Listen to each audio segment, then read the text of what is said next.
Well, the other day I was scrolling through Facebook, and I saw something about Thanksgiving, and someone used a dirty word, potty mouth language, to describe Thanksgiving, which, I always thought was a nice holiday.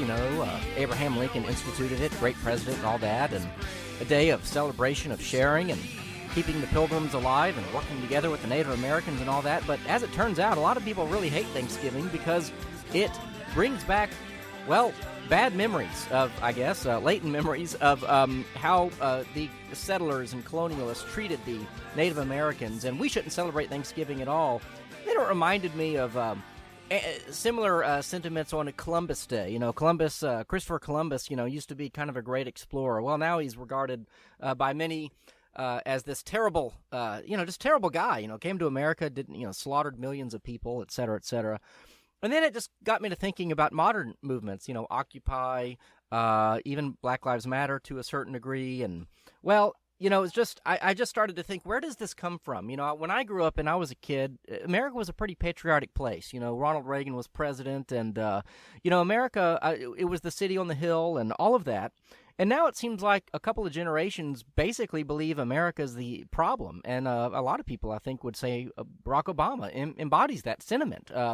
America has done far more bad in the world than good. So that's what we're going to be talking about today. I'm very honored to have my guest, Dr. Larry Schweikart. Let me introduce him in 1 minute. First, I want to tell you guys we're doing a silent pledge right now. End of the year, KPFT is listener-supported radio.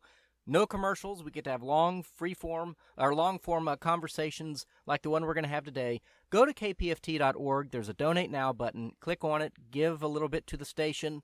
It's Christmas time after all, and if you're not a Christian, your church won't be hitting you up for any money at the end of the year. So maybe you could make a gift to KPFT. kpft.org. Check it out and support conversations like this, even though you might violently disagree with what's going to be said today. That's okay. We believe in free speech around here. I'm Evan McClanahan, by the way. I'm the pastor over at First Evangelical Lutheran Church here in Houston. You can email me at emc2@felchouston.org. I'm always open to ideas for shows or guests, especially if you want to come on and do a little sparring or debating. I'm always up for a good conversation. But enough about me. We have a fantastic guest today. I'm very honored to have our guest. Dr. Larry Schweikart is a professor of history at the University of Dayton.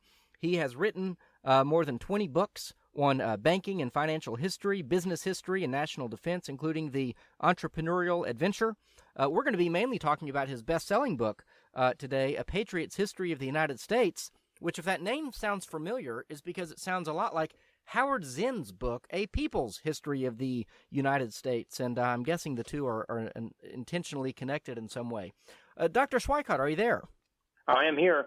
Excellent. Well, again, I'm so honored that you could join us. My intention is to have a kind of a long-form conversation, and let me just set this up a little bit. I want to talk for about 5 minutes, and then I promise I'm going to be quiet and honor you as my guest and let you share the amazing knowledge that you've got. But when I was in college, this was in the late 90s, I started to hear the name of Howard Zinn, and I heard of his book, A People's History of the United States. I never read it, but it was obvious to me that my liberal friends were pretty excited about this book, and as someone who got a minor in history, I've always loved history, I thought, well, we should have a history from the perspective of, the people, the ordinary people. A lot of history is just about governmental wars and things like that. It's just kind of a snapshot of the big events. But maybe someone should write a history about the ordinary lives of people, and that's what I thought the book was about.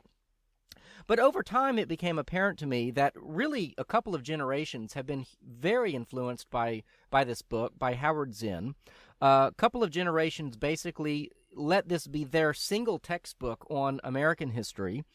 And now we're at the point where if anyone were to offer an open defense of, say, capitalism, an open defense of the West, an open defense of the Constitution, the Declaration of Independence, much less of Christianity, these are hard to find, these kinds of open defenses, people that are my age, and I'm 37. Really, it seems like now, as I survey the land and scroll through Facebook, the operating procedure now, the SOP now, is to assume that America really is replete in its history with really not much more than systematic destruction of native peoples, imperialism, colonialism, racism, sexism, and oppression generally. And the assumption really seems to be that America's history and present is nothing more than the story of a rich few people and powerful people who have found a way to control the poor. And that's obviously Howard Zinn's core belief as he writes his book. And as you look around at the modern movement, some of which I mentioned, the Occupy movement, the anti-Christopher Columbus movement, the anti-Thanksgiving movement, and a host of others, and I'm not saying those movements are totally without merit. We can't investigate them all today. But the point is that I'm guessing that the people who started those movements, what they've got on their bookshelf at home is Howard Zinn's A People's History of the United States.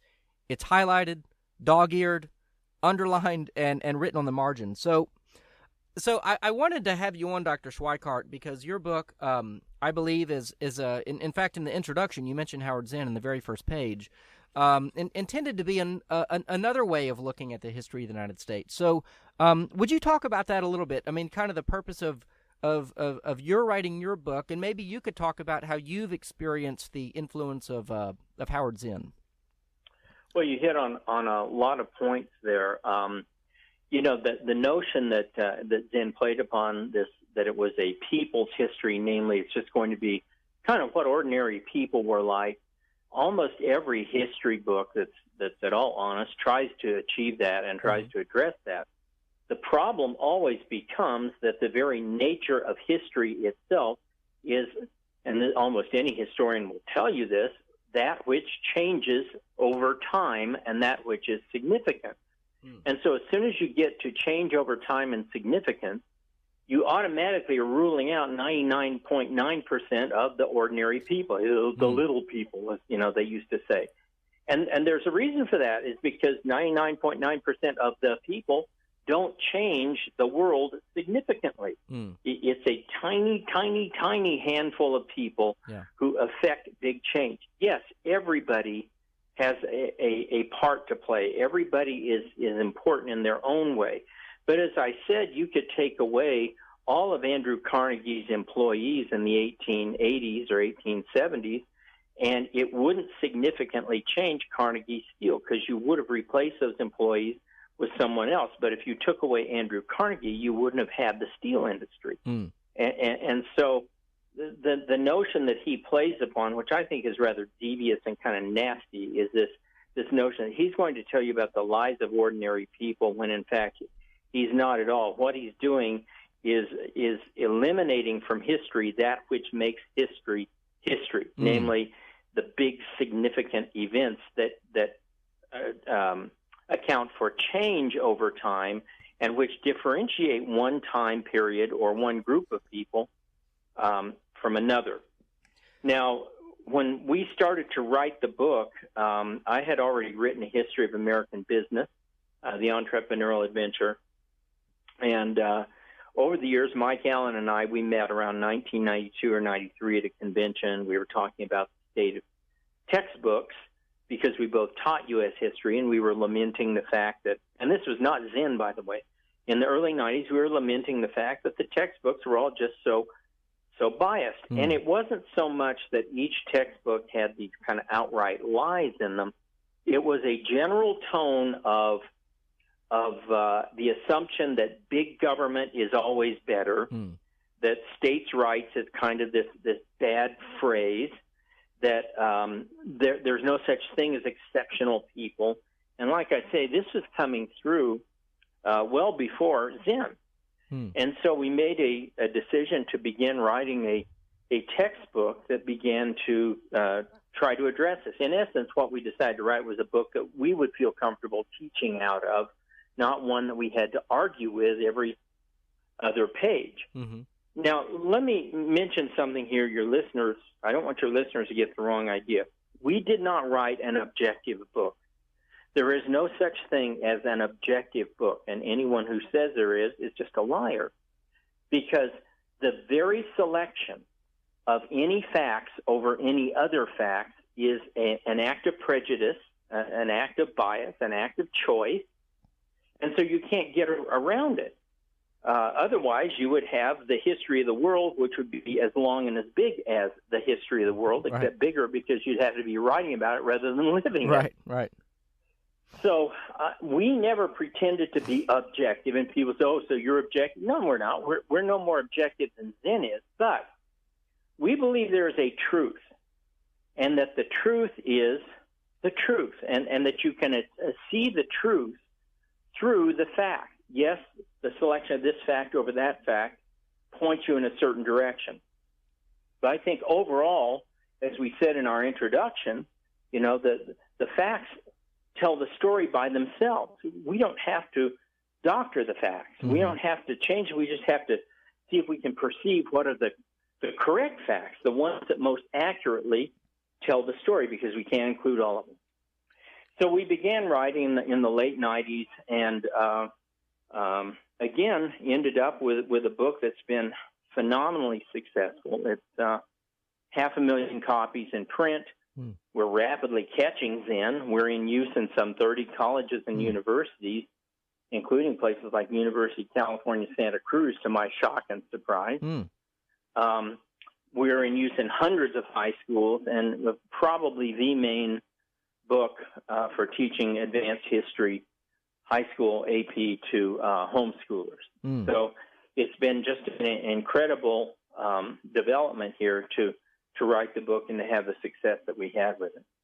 Well, you went exactly where I was going to go. So that was really interesting, because I was going to, when one thinks about history, right? Like history is, let's just say it's everything that happened before right now. To write any kind of book about it, you're going to have to make choices. You're going to have to make a lot of choices about what to cover. And so I appreciate that you guys were honest in saying, yes, no human being is perfectly objective, but Zinn always, in reading his book, he never, I don't think, would make any argument that he would see himself, I think, as being objective. He would see himself as a kind of a corrective, to all the other histories that have been written essentially by those who endorse colonialism or capitalism or whatever. He seems to give himself a pass on that. But the reality is that, both you and Zinn, for example, you have all the same history available to you. You each had to make choices, and, you each had to select material. And in the material and sometimes you obviously chose the same material to cover. But hold on. Yeah. Let me make a point about that. Yep. How would you know, Evan? Good. You would know from us as to what materials we chose, because we have things called endnotes. And so you would go to the end at the sources, and you would see 40 pages of endnotes, of which I counted probably 40% of those are from so-called liberal sources. We tried our best to cite so-called non-conservative sources, so that people couldn't say, well, you just researched the kind of areas that would support you. In addition, we also, I think, are over 50% in sources that are post-2000, which is to say they were written since 2000, and therefore are the most recent scholarship on anything you can get. So let's go to Zinn and see what his notes say. Oh, wait, you can't do that. Yeah. Because Howard Zinn doesn't have a single footnote. He doesn't have a single reference. He doesn't have a single source. So for all we know, I'm not saying he did, but for all we know, he could have made up the whole thing and lied about everything. At least with us, you can go into our sources and say, well, Schweikart and Allen didn't cite this correctly. That's not what John Adams said. You can do that with us. You can't do that with Howard Zinn. Yeah. Could I, if you'll allow it, at the end of his book, this is on page 635, it would be, I'd love to read this, because I've heard of that critique of Zinn's book, and you're right. I mean, he offers a bibliography, but there are no direct citations. He quotes things, but then you're not sure what he's quoting. You'd have to read the whole book to figure it out and put it in its context. So he says that his book, Zinn's book, is written in a few years, is based on 20 years of teaching and research. He says it could not have been written without the work of many people, not professional historians, who were stimulated by the social struggles around them to put together material about the lives and activities of ordinary people trying to make a better world or just trying to survive. And at the bottom of that, he says, also some less orthodox but important periodicals for a work like this, and then colon, and he lists them: Monthly Review, Science and Society, Radical America, Awakens Notes, Awakenese, I think that's a Native American thing, resource, Signs, Journal of Women and Culture and Society, The Black Scholar. Anyway, Socialist Revolution, Radical History Review. So far left sources. Right. And he claims that these were essential to developing his book, which I'm sure they were. Can you imagine the critique we would have got if we'd cited something like New Nazi Review, which is the equivalent of what he cited with some of these socialist texts? And then that's kind of a put down in a way to every ordinary person who has a story to tell that doesn't agree with him. Oh, well, these are the significant stories of these ordinary people, as if, well, if you don't agree with these ordinary people, your stories aren't significant. And, so he's getting this from the corner shoe shine guy. Well, how does he know the corner shoe shine guy's telling him the truth and not just making up a bunch of stuff? Yep. That's why we have historical processes. That's why you go to school to get a PhD. It's not all useless. You go there to learn historical methods of citing material so you can analyze and judge the use of historical sources as to, is this reliable? This source really supports my point. Boy, I want to use it. The problem is there are 6 other sources that say this guy was a goofball, that he had an axe to grind, that he didn't like the person that he's talking about. I mean, there's all sorts of ways you need to check and double-check historical sources. So it's not just enough. He doesn't even give you a source. But it's not just enough to go and find a source. You have to then look at the sources and critique them and analyze them and say, are these the most valid explanations of what was happening at the time? Yeah. And so that's why if you look at our most recent edition, the 10th anniversary edition, as opposed to the 2006 edition, Mike and I say, and we put this right in the introduction, well, we changed some things. Some new stuff has come out, some new material, new evaluation of old sources, and we made a few changes to this. In some cases, it strengthened our original case. In a couple of cases, it weakened our case, and we're going to back off from that statement. I doubt seriously you would ever have seen, he's dead now, but you would ever have seen Howard Zinn do anything like that. Yeah. I mean, there's always some radical journal somewhere that anyone could cite, but the point really is that, as a historian, you're still a human being. You make choices about what information to use, and I guess I should give him some kind of strange credit here. I mean, he was honest about the fact that he was choosing material that was, well, I mean, it definitely, I would say it kind of is written like it has an axe to grind, or at least it sounds that way. Let me give your listeners a kind of interesting example of how historians would use sources and the difficulty of sources. So almost everybody's familiar with Custer's Last Stand, right? And the famous paintings of it showing Custer on a hill, dead horses, and his troopers all around him fighting off the Indians. They're in a circle, and the Indians are all coming in from all sides, right? How do we know the story of Custer's Last Stand? Custer went off to that part of the hill there in South Dakota, and the last white units that saw him, the last cavalry units, were those of Reno and Benteen. I don't think Benteen was there yet. He comes in later. But Major Reno on a hill a couple miles away. And they don't even see the battle. They just hear sounds. They see smoke. Okay? So how are you going to arrive at a history of what happened there? Who was around to see it? Well, the Indians. Okay, let's go interview the Indians. And people did this, of course. And they interviewed the Indians. Problem is, there are different Indian traditions. There were 5 Sioux tribes and the Cheyenne there. And different tribes had different oral traditions. None of the Indians had written history. So there's no, follow-up battle report like you would get in Iraq or Afghanistan, a battle report about what happened. The captain of the unit would write up what happened. No such thing with the Indians. So it's all oral.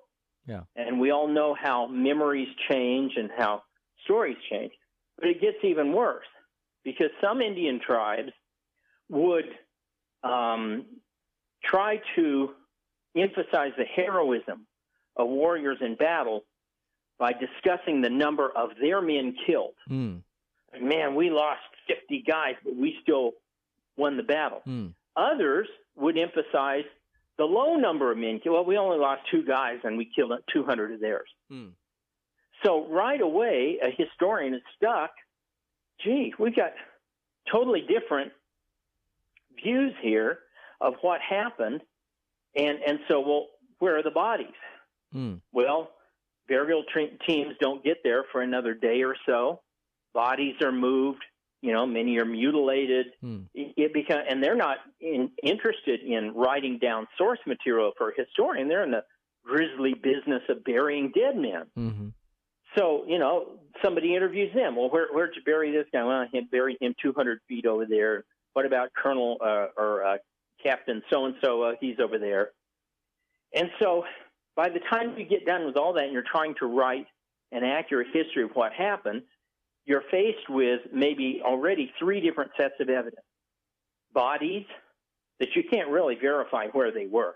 And they're reburied several times after the fact, which makes it even worse. 2 different Indian accounts, maybe a long-distance white account by the cavalry that didn't see the battle. And so over the years, historians have written all these different histories, and they romanticize it naturally, on both sides. I'm not saying that it's all on the, with Custer being the great hero. It's romanticized like Bury My Heart and Wounded Knee, where the Indian side is romanticized. So what happens? 1980s, there's a big fire in that area. Remember that? Big fire. Burns down everything across there. It clears off a whole hunk of landscape of the Custer battlefield. So an archaeologist from University of South Dakota, Richard Fox, goes in with a team of his students and metal detectors. And they go across the whole Custer battlefield. And they find every remaining cartridge that's been buried for 100 years. Wow. And so they are able to map this out. Moreover, they know what kind of guns the cavalry used and what kind of guns the Indians used. And by the way, the Indians often had better guns than the cavalry. Indians often had repeating rifles. Cavalry were stuck with the Sharps carbine, tended to jam a lot. So Fox writes this book on the Custer Massacre, and he says everything we ever knew about the Custer Massacre is wrong. They weren't in a circle. In fact, we can't even find that they formed a skirmish line and fired in volley one time. It looks as though the Indians infiltrated the ranks, crawling through high grass until a period of about 30 minutes, until finally, in a period of about 2 or 3 minutes, they just all popped up and overwhelmed the cavalry, and the soldiers took off running, and most of them were killed as they ran, trying to get away from this group of Indians that already infiltrated them. And they can find no circular group, that's always depicted in the movies, that's depicted in the portraits and the paintings and so on and so forth. And so here we have a 5th piece of evidence introduced by modern forensic methods, CSI. And so now you've got to take this into account when you're writing your narrative of the Custer battle. This is one little tiny thing that it does get one or 2 lines in a Patriot's history of the United States. But you can see what's involved in trying to decide, what's the truth here? Right. Right. Well, that's fascinating. And what speaking of Native Americans, Indians, I wanted to do a little compare and contrast, if we could, to kind of put some meat on the bones. Because let me say this about Zinn's book, it's rhetorically powerful, which is, I think, but that doesn't mean it's true. But it does have rhetorical power, and because he appeals to emotions, I think, very strongly. So I'd like to read a little bit from Zinn's book, and then I've got kind of your response in your book, or you can just say it. I don't expect that you remember verbatim every word you ever said or ever wrote, but maybe you do. But Zinn begins his book straight up talking about Columbus, and boy, it is really, really not a pretty picture. So let me just read a couple of quotes. He talks about, this is, I believe, in Haiti. He summarizes basically saying, in 2 years, through murder, mutilation, or suicide, half of the 250,000 Indians on Haiti were dead. Well, boy, that's not a positive picture at all. Let me jump one more page over, or two pages. I'll read a couple of quotes here. This is from Las, who is, I guess, an eyewitness to these things. When he arrived on Hispaniola in 1508, Las says, there were 60,000 people living on this island, including the Indians, so that from 1494 to 1508, over 3 million people had perished from war, slavery, and the mines. Who in future generations will believe this? I myself, in writing it as a knowledgeable eyewitness, can hardly believe it. And so basically, Zinn begins the book by saying, here we are celebrating Columbus Day, and the guy was one of the worst, basically, through his efforts, one of the worst mass murderers ever. Now, in your book, you do offer a response, some of which you kind of hinted at, because the question at large of not just Columbus on Haiti, for example, but the question of large of the relationship between European settlement and Native American losses is complicated. So you mentioned, for example, well, actually, we're not sure what the population was before the settlers showed up, for example, and we're not sure what exactly killed the Native Americans, if it was systematic warfare, murder, or disease, and some other things like that. So I don't want to talk too much, but when one begins Zinn's book, the immediate picture is, wow, the American continent was only begun, it was only found through the murder, he says, of millions of people. Is that how we should understand the founding of, or the finding, if you will, of America? Well, so Zinn engages in about 5 fallacies in just, 1 or 2 lines there. First fallacy is one of context. What was happening around the world, everywhere else at that time? Same exact thing. What was happening with Indians everywhere? Oh, same exact thing. Indians were slaughtering each other. Ever hear of the last of the Mohicans? Who killed the Mohicans? Wasn't the British, wasn't the French, it was the Huron. So as you go through, the amazing thing about Chief Sitting Bull, who's hailed as this great diplomat, and he was that he united 5 Sioux tribes that couldn't stand each other. They were at war with each other. And then he got the Cheyenne to come in along with him. And the Sioux hated the Cheyenne, and they fought the Cheyenne, and they tried to kill them. I mean, you get this in almost any modern movie that you see. They kind of play it down, but it's very true. The Indian tribes just hated each other. Second issue that you alluded to is this one of number. How the heck did Las Casas count 3 million people? I don't know. He wouldn't have been able to count 300,000. He probably couldn't have counted 30,000 if he tried to do a legitimate census, let alone 3 million. How did he know there were 3 million there? Well, Spanish kept records. They didn't keep that good of records, and they certainly weren't interested in doing a census of native people when they got to an area. That would be kind of the last thing they would ever do. So it's just absolute hogwash. In a section that we have called How Many Indians Were Killed, one of the first things we did was we tried to establish, based again on the most reliable, most recent sources by anthropologists, archaeologists, disease historians, how many, I hate the term Native Americans because I'm a Native American, I was born here. Okay. How many Indians were killed by whites. And one of the things we found immediately was that since about 1960, the estimated numbers of natives in America, Mexico, has dropped significantly by more than 50%. And every time they kind of look at these numbers again, it goes down further. In other words, it's looking like there were far fewer natives here than had previously been imagined.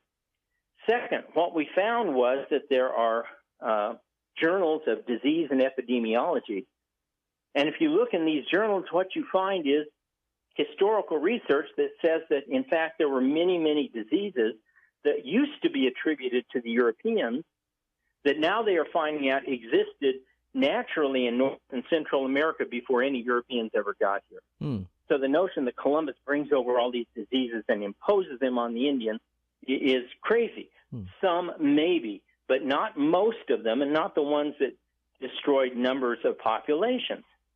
Third, if you bring a disease, means you got it too. So for every native that's killed, there's going to be European killed.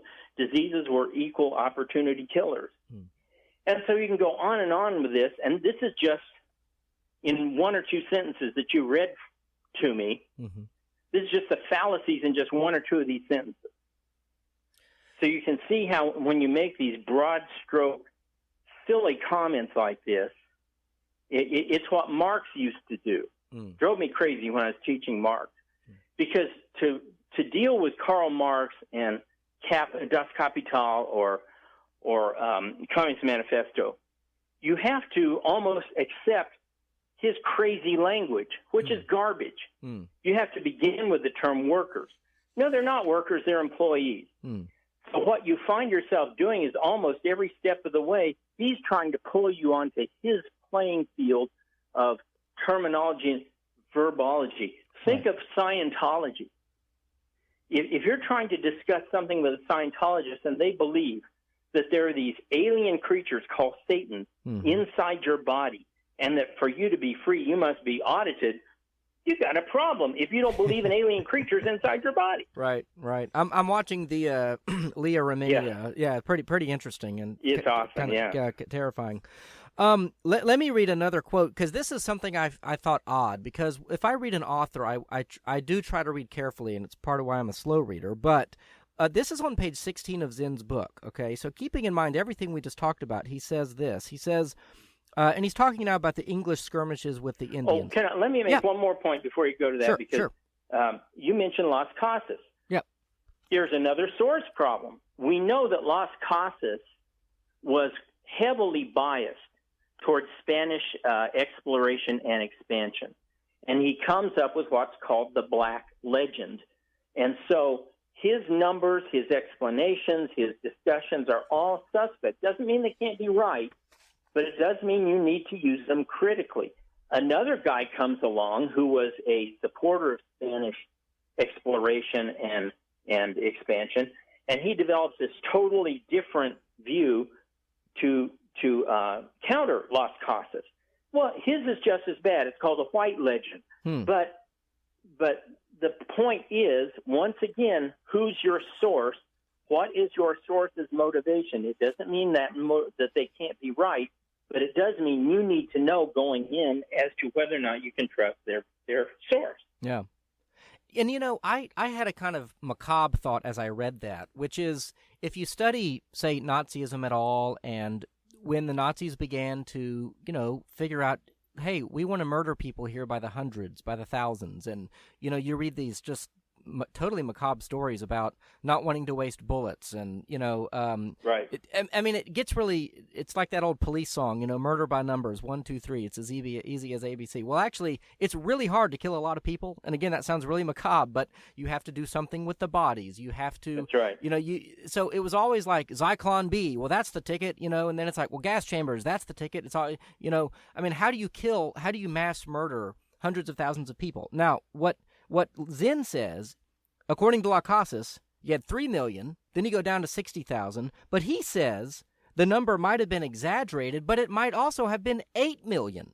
So now we're talking about more, Holocaust-type numbers without the benefits of modern technology, I mean, it's kind of hard to kill millions of people who don't want to die without the advantages of, again, this is macabre. I'm a Christian. I think murder is wrong. I don't like talking about it.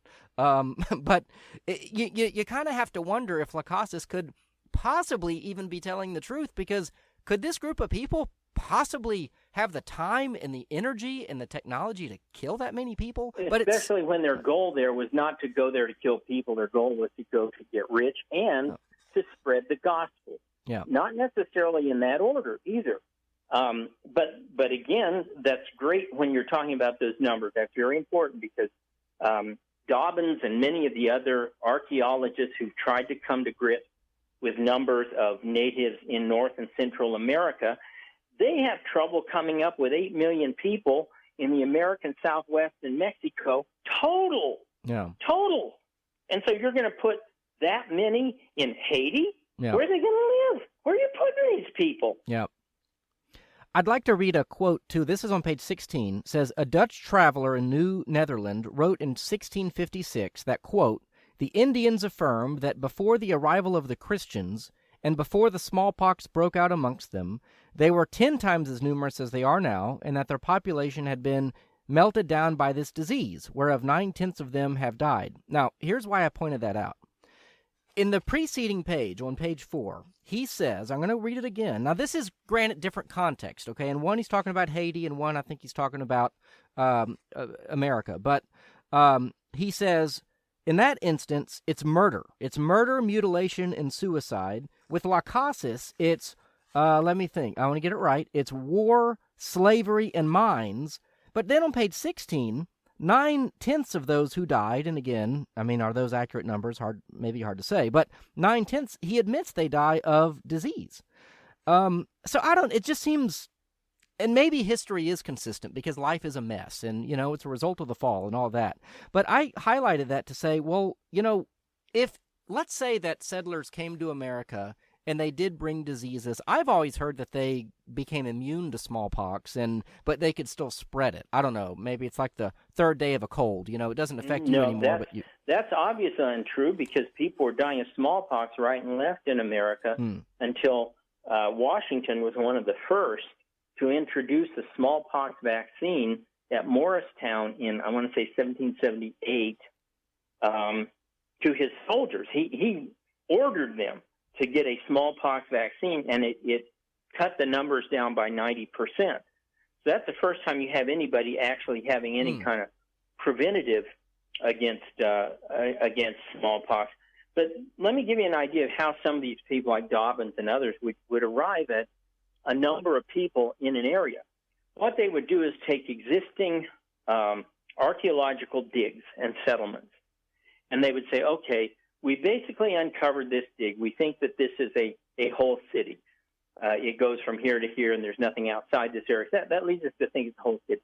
We found that there were 1,000 people living in this city, that these houses would accommodate 1,000 people. Even if you're putting 4 and 5 people in a hut, you can't get too many more than that. And so they would be able to calculate from archaeological digs about how many people were in a region. Then they would look at some of the agriculture, and they would look at the carrying capacity of the agriculture and say, you know what? You couldn't have had more than 3,000 or 4,000 people in this area because there wasn't mass agriculture to support them. Let me jump to a kind of different topic, but it's the same kind of idea. The buffalo. We've always heard that those evil whites were the ones that killed off all the buffalo, right? That Indians lived in harmony with nature, and we'll get back to this, but they used all parts of the buffalo. Remember that one? Oh, yes, many times. And whites come along, and whites just eradicate the buffalo. Well, we now have 3 new studies by an anthropologist at Harvard, a historian at Brown, and a historian at the University of Montana. All these came out within about a 5-year period. All of them dealt with the same topic, the death of the buffalo. They all came to the same conclusion. Yeah, whites pretty much eliminated the buffalo, but Indians already were on a trajectory to exterminate the buffalo, only more slowly. and that it was white philanthropists and ranchers who saved the buffalo. And so it kind of was a shocking discovery when I found all these sources, and yet it was in front of my eyes all the time, because we have missionaries and settlers who would keep diaries, and they go across the prairie and they say, saw carcasses of a buffalo herd, maybe 1,000 out there today. Well, could have an agenda in writing that, could inflate the number, could deflate the number, but I think it's pretty safe to say that whoever this was crossing the prairie saw a lot of buffalo bodies out there. Well, wait a minute. If the Indians used all parts of the buffalo, why was there anything left at all? I thought they used all parts of the buffalo.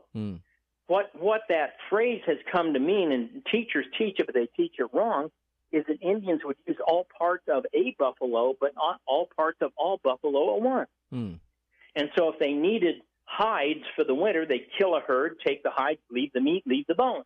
If they were hungry, they'd kill a herd, take the meat, leave the hides, leave the bones. If they needed bones for their teepees or travel odds or whatever it was, they'd kill a herd, take the bones, leave the meat, leave the hides, on and on and on. What is fascinating is that when Buffalo Bill Cody and the white hunters came out and began to slaughter buffalo far faster than the Indians could because they had better weapons, in fact, they did use all parts of the buffalo at one time. They scooped up every single animal carcass, used the meat to feed the railroad gangs, sent the bones back to Detroit and Chicago to be ground up for cement or glue or other products, sent the hides in to Cincinnati and other places to be sewn up into leather garments. So it's ironic that whites were the ones who used all parts of the buffalo at the same time, as opposed to using all parts of the buffalo now and then. But the fact that not one text, and this is in another book I wrote called 48 Liberal Lies About American History, the fact is I looked at the top 20 U.S. history textbooks, including Zinn, I threw him in, and not one of them, not one, mentioned the fact that it was white philanthropists and entrepreneurs who saved the buffalo. Teddy Roosevelt, John D. Rockefeller set aside 20,000 acres for a buffalo park. Charles Goodnight raised a herd of 800 buffalo that he just gave away to Wood National Park in Canada. Ranchers bred beefalo, which is a combination cow and buffalo, to sell for its meat. And probably the most amazing statistic is that as of today, more buffalo are raised on private reserves solely for their meat than exist on all the national parks and preserves put together. Wow, interesting. Yeah, I think we've probably offended everyone listening so far, but, the point is to do an honest look at people like Howard Zinn and the Bibles that they've produced, which are their histories. That's a fascinating anecdote. And, I'm reminded of because I hope to get to the robber barons today, but we're not going to have time. But I'm reminded of a quip you make about John D. Rockefeller, speaking of, where he single-handedly probably saved the whales from extinction. That's right. He drove down the price of kerosene. He didn't invent oil. And he wasn't a major oil driller, but he was a refiner. And in refining the oil to kerosene, it provided an interior illumination. Most people either use candles, but candles are really expensive, so they then use whale oil in lamps. And so the whales are being hunted to extinction for their oil. And I don't know, have you ever seen the movie In the Heart of the Sea? No, I haven't. Okay, you need to watch that. It's not a great movie, but there's a tremendous scene where a pastor is giving his blessing on the whale boat, the whalemen going out to their large boat, rowing out to the boat. And he's talking about how, Lord, bring us light, let them return with whale oil, that we might have light, that we might light the world. And so they saw whale oil as not just illumination, but basically their life in these cities. Well, Rockefeller comes along, finds a cheaper alternative to whale oil, which is kerosene, and Rockefeller says early on, the common man must have kerosene, and he must have it good, and he must have it cheap. Yeah. And it's Rockefeller's life dream to make sure that people can get kerosene. Well, he didn't set out to save the whales, but by providing cheap kerosene, that's exactly what he did, because you can see the charts. And the whaling charts just drop off the map from about 1870 to 1890 as kerosene replaces it everywhere. And I joke to students that when James Cameron gets to the bottom of the Marianas Trench in one of those submersibles that he likes so much, he's probably going to find that the whales have built a giant statue to John D. Rockefeller. They come along every year, you know, sort of like we do at Easter, Thanksgiving, or whatever, and worship at the statue of Rockefeller. That's funny. Yeah, it's interesting. You know, I love the way you said it. Rockefeller did not set out to how do I save the whales? You know, that wasn't the intention, but it was an unintended consequence. And yeah, that's fascinating. The only movie I know about whales is Star Trek IV, when they go back in time in the Klingon thing to save the humpbacks, and because they're being fished or whaled, I guess, to extinction. But yeah, let me read another quote from Zinn. This is also on page 16, but this ties in exactly, I think, with what we were talking about. Listen to the language again. I mean, it's so loaded and it's rhetorically powerful. And, you know, I host debates like at our church, and and on this radio show, and I know that you can be right in a debate and lose because of the rhetorical power of other people. In the end, I mean, that's a betrayal of the trust of your listener, and it's a heinous sin, in my opinion. But I guess anyone can do it. He writes this. He says, behind the English invasion, there's a loaded word there, of North America, behind their massacre of Indians, their deception, their brutality, was that special powerful drive born in civilization based on private property. And to someone like Zinn, who I'm sure owned private property, by the way, but you know, that is those two words together are just synonymous with sheer evil, private property. I'm curious. This is maybe in the realm of philosophy, but no doubt it's a question you've had to think about. And I've thought a lot about it in the last week or so as I've thought about doing the show and reading your book and reading through Zinn's book kind of side by side.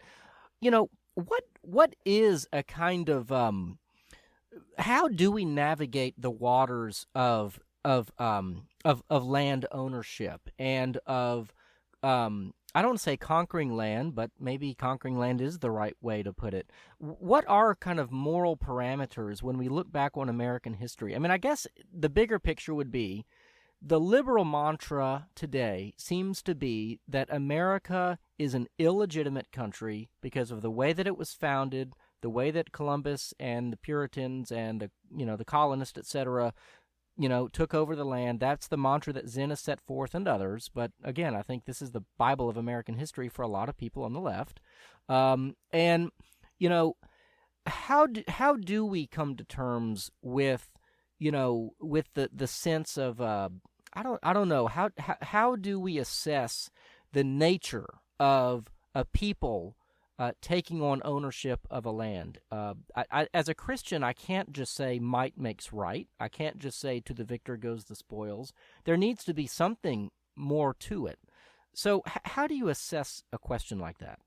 Well, if you want a theological answer, that's sort of out of my bailiwick, but I would say that private property ownership is clearly established in the Bible. It's given to the Israelites to own certain areas of property in the Middle East, I believe.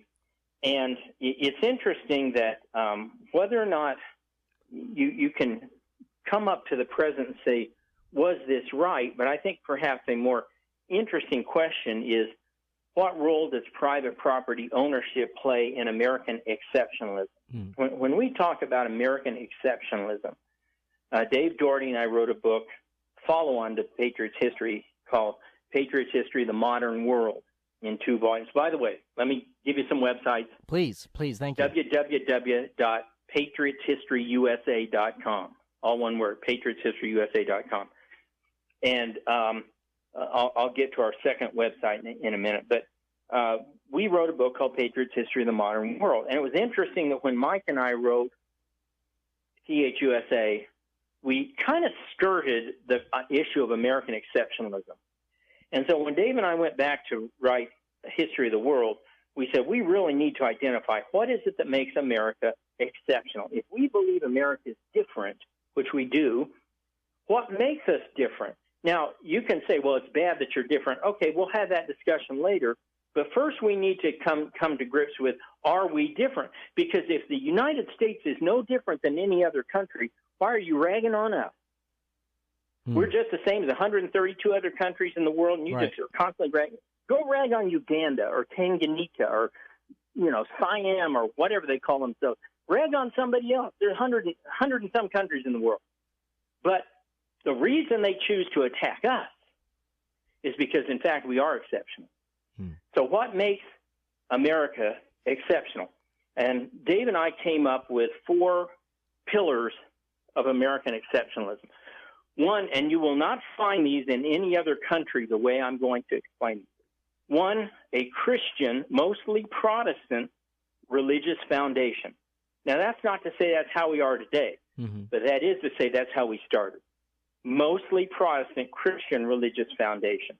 You will not find any other country in the world with a predominantly Protestant religious foundation. Many of them became Protestants later.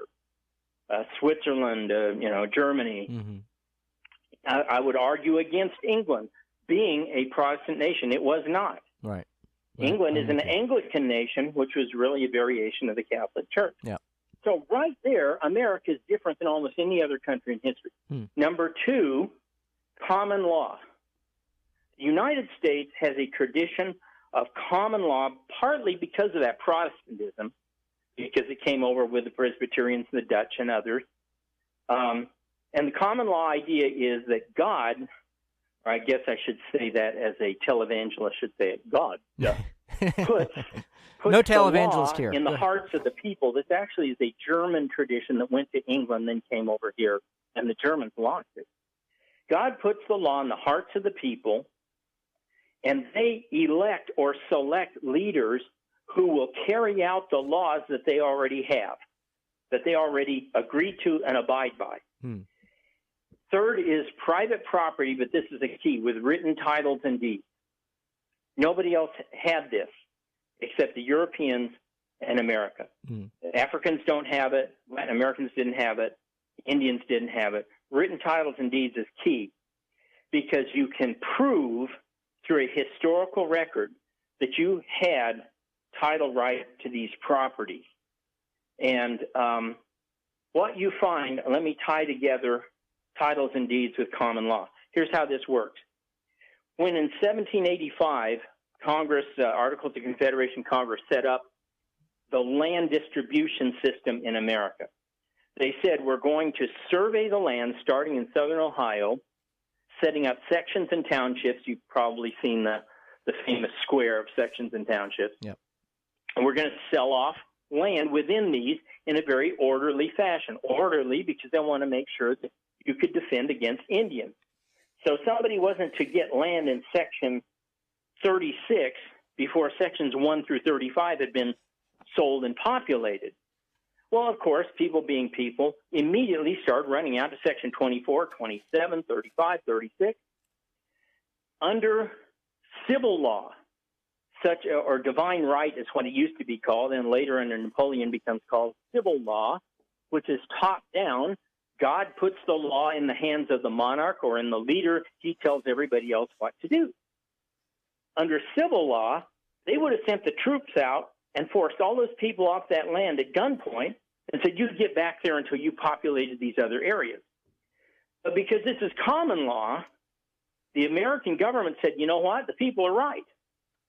If the people are right, how do we adjust the law to conform with what the people are saying is in their hearts? So they created a system called preemption. We would call it squatters' rights, whereby if you go out and you sit on a piece of land for 7 years, you can take a deed in, a written title and deed, with a map, say, I've had this land for 7 years, I built a farm on it, and you will get a government-approved sanction on that land saying, yep, we agree, you've been there, this is your land. So you can see the difference in how common law or civil law would react to something as simple as private property rights. And then the last one to come along is a free market. And I emphasize this is last because a lot of people like to say that America is a capitalist nation, which more or less it is, but that doesn't come along until the very last part of this. So there are plenty of capitalist or free market nations today that have neither Protestant Christianity or common law. Some of them in Africa have private or have capitalism but don't have very good written property rights. And there is a book by Hernando de Soto called The Mystery of Capital that goes into this weakness in a very serious way. So we concluded that these four pillars were really what made America exceptional, and that private property was key to those. It's kind of the magic potion, that creates the society that we have. Which, yeah, I would certainly join you in saying it's a great society. It's not perfect for our listeners. I mean, I don't deny original sin. There's a lot of things about the American culture that grieve me. But on the other hand, I want to really say to those who hate America the way that it is, and they've read Zinn and others, and they think that American history is really doomed. I think we should have some perspective. Let me contrast what you just said with how Zinn begins the 4th chapter of his book. We're just about out of time, but I think the contrast is clear. He says this: around 1776, certain important people in the English colonies made a discovery that would prove enormously useful for the next 200 years. They found that by creating a nation, a symbol, a legal unity called the United States, they could take over land, profits, and political power from favorites of the British Empire.